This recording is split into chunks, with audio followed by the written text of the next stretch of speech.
New Ocean မှာတင်တဲ့လေးရဲ့ဂုံးပိုင်စားလေ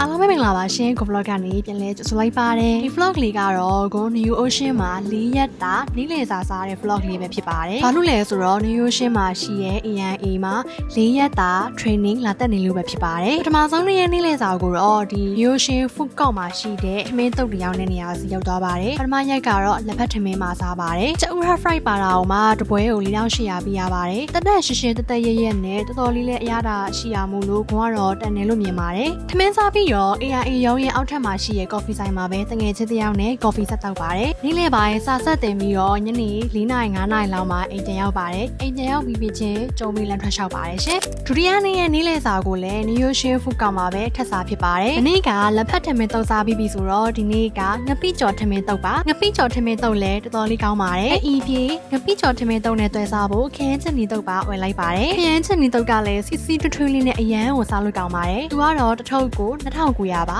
ငပိကျော်ထမင်းတုပ်ကတော့4800ပါစာတင်ပြီးအိမ်မြေကနေကျတော့ညစာချက်ဖို့ဈေးပါတစ်ခါလေးဝယ်ရလိုက်ပါတယ်ရှင်တတိယရက်မှာလည်းဘာစားမယ်ထင်လဲဟုတ်ပါတယ်ဖူကောကထမင်းတုပ်ပါပဲဒီတစ်ခေါက်တော့ချင်မောင်ကျော်ထမင်းတုပ်ပါထမင်းတုပ်ဝယ်ပြီးပတ်စံရှင်းကနေကျတော့တမ်းမစီတတ်တဲ့လူပါဝါရဲ့အာကျမကြီးတယောက်ကြောင့်အခြေအနေတင်းမာမှုလေးအနှဲငယ်ဖြစ်ပွားခဲ့ပါတယ်ကဲထမင်းတုပ်အကြောင်းဆက်လိုက်ရအောင်ချင်မောင်ကျော်ထမင်းတုပ်ကတော့အရှိ2ရက်ကစားခဲ့တဲ့ထမင်းတုပ်ကိုမမီပါဘူးလူပြောင်းတုံးလိုက်လို့လားတော့မပြောတတ်ဘူးပေါ့နော်ဒီတစ်ခေါက်ရတာတော့တိတ်ပြီးတော့အကြိုက်မတွေ့ခဲ့ပါဘူးရှင်အဲ့ဒါနဲ့ထမင်းစားပြီးတော့တိတ်ပြီးတော့မှမကျင်တဲ့တာနဲ့ Natural Mountain က Blueberry Yogurt လေးဝယ်တောက်လိုက်ပါတယ်နောက်ဆုံးရက်မှာတော့စောစောထပြီးမနက်စာပါထစားလိုက်ပါတယ်ဟဲမုံလုံးရှိုက်ခောက်ဆွဲဆိုင်မှာစားတာပါဒီဆိုင်ကကျမဆိုင်ခောက်ဆွဲရတော်တော်လေးကောင်းပါတယ်အဲ့ဒါအပြင်ဂွန်ကကြိုက်သွားလို့ဆိုပြီးတော့နောက်ရက်မှာအမဲစွတ်ခောက်ဆွဲထပ်စားခဲ့ပါသေးရဲ့အဲ့ vlog လေးလည်းဂွန်အကောင့်မှာတင်ထားပါတယ်ဝင်ကြည့်လို့ရပါတယ်ရှင်ကဲအတန်တက်ပြီးစတင်လိုက်ပါအောင်မယ်နောက်ဆုံးရက်ရဲ့နေ့လည်စာကိုတော့အဖုကောက်မှာမစားတော့ပါဘူးထမင်းသိမ့်မစားချင်တာနဲ့ကြည်အိုးစားမယ်ဆိုပြီးတော့မှ afforded တီတက်လာခဲ့တာပါအမှလည်းတငယ်ချင်းနဲ့တွေ့ပါလီ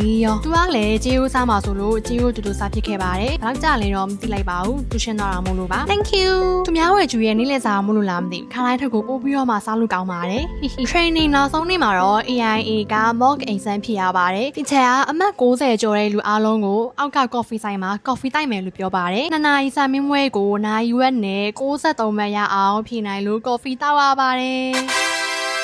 ကဲဂုံးရဲ့ New Ocean 4ရက်တာ vlog လေးကတော့ဒီမှာပဲအဆုံးသတ်လိုက်ပါတော့မယ်ရှင်နောက် vlog ဒီမှာဘာစားပြအောင်မလဲဆိုတော့ဆက်ပြီးတော့အဆောင်ကြည့်ပေးကြပါအောင်เนาะအားလုံးပဲ bye